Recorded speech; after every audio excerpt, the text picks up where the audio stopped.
Sa bidyong ito ay ipapakita ko sa inyo kung paano ako nakasurvive sa pagpapanggap na mayaman sa meetup naming mga YouTubers. Pero bago kami magpunta sa resort ay pinakain muna kami ni Jel ng cinnamon roll pati na rin itong matcha milk tea. At bilang pintasero na hindi naman nagbabayad sa mga binibigay sa aking pagkain ay hindi ko rin to pwedeng palagpasin. Masarap siya kasi favorite ko to, no, cinnamon roll tsaka matcha milk tea. Yung sweetness nito ay sakto lang na hindi ka naman tipong dadalawin sa panaginip ng mga kamag-anak mong namatay sa diabetes. Sobrang soft ng tinapay at hindi rin overpowering yung cinnamon flavor. Yung milk tea ay very creamy at hindi rin naman nakakasamid yung flavoring ng matcha. I highly recommend this dun sa pastor na tawakbong senador na gusto magpa-manual recount ng mga boto. Like as if papasok siya sa 12, ipang 31 talaga siya.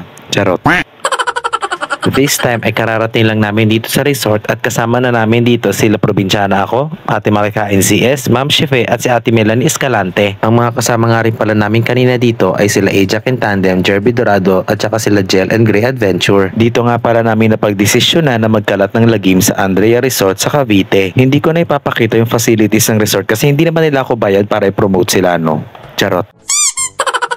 Brace yourself. Sobrang dami nating i-review ngayon at umpisa natin dito sa brownies. Sobrang chewy, sobrang moist, at hindi rin siya sobrang matamis. Lasang-lasa mo yung chocolate flavor tapos nakadagdag texture din yung nuts. Hindi rin siya nakakaumay na bagay dun sa kapitbahay mo. Hindi na nga nagpaalam na kukuha ng malunggay tapos kinalbo pa. So ano na ngayon ang ilalagay kong dahon sa tinola ko? Dahon ng nyog? What? At after almost an hour ay dumating na din sila Ninong Ray, Ate LB, Ninang Ate Tata Joy at ang iba pa. At dahil dumating na sila, umpisahan agad natin ang kainan. Dito muna tayo sa Shanghai at sa spaghetti. Potluck nga pala guys ang sistema ng mga pagkain namin dito. At dahil Shanghai ang dala ko, matik masarap na agad yan. Pipintasan ko ba yung dala ko? Hindi oily, hindi makapal ang wrapper at siksik din ang laman sa loob. Perfecto pag bagong luto at masarap din siya lalo kapag kasinawsaw sa sweet chili sauce. Oo nga pala guys, binili ko lang yung Shanghai na yun sa Dali, prinito ko na lang.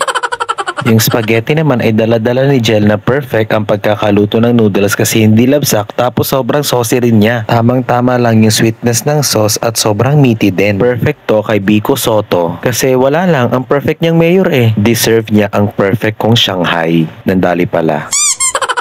Dito naman tayo sa puto pao at saka sa cassava cake. Yung puto pao panalo, grabe. Sobrang fluffy, soft, tapos hindi rin tinipid yung palaman sa loob na asado. Talagang literal na it melts in your mouth. Yung cheese on top, hindi rin tinipid. Masasarapan dito yung senador na nagsayaw ng budots. Pero siguro kung Ebat Adan ang sinayaw mo, baka nanalo ka pa. Char. Dito naman tayo sa cassava cake. Wala namang special sa cassava cake na to. Hindi masyadong matamis at very chewy din. Hindi rin tinipid yung toppings na cheese tapos yung medyo sunog na parte niya, in fairness nakadagdag texture. Gaya ng sinabi ko kanina ay madami tayong pagkain na gagawa ng food review at napapagod na rin ako mag voice over.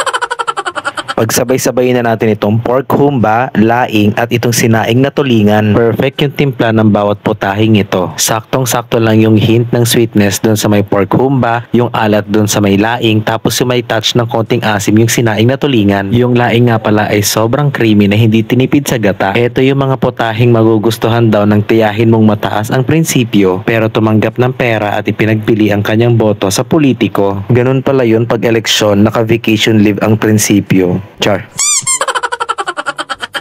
Yeah, finally I'm at board and sa mga nanonood ko, thank you and thank you for LA Vlogs. After 4 years? No. November magpa-5. Sa November magpa-5. At bilang nila lang na inaasa sa sabon na Kojic ang kaputian, ay naglakas loob akong lumangoy dito sa swimming pool sa kailaliman ng init ng araw. Meron nga din pala kami ditong inihaw na liempo, inihaw na hotdog at inihaw na tulingan. Pero hindi ko nagagawa ng food review yan kasi napapagod na ako mag-isip ng sasabihin mapasaya lang kayo. Birthday nga din pala ni Xavier ngayon kaya niregaluhan namin siya ng lusaw na cake.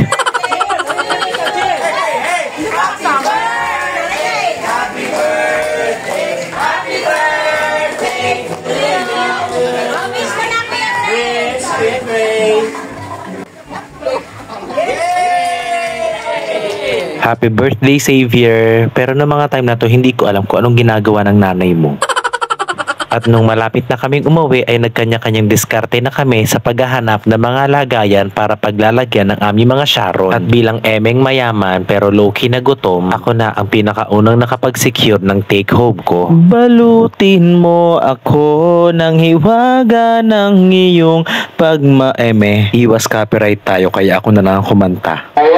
Maraming salamat sa inyong lahat hanggang sa susunod. Lahat nga pala ng pagkain dinala ninyo ay masarap naman talaga. Hindi na ako nag-comment ng hindi maganda kasi baka hindi na ninyo ako pasamahin sa sunod. Charot.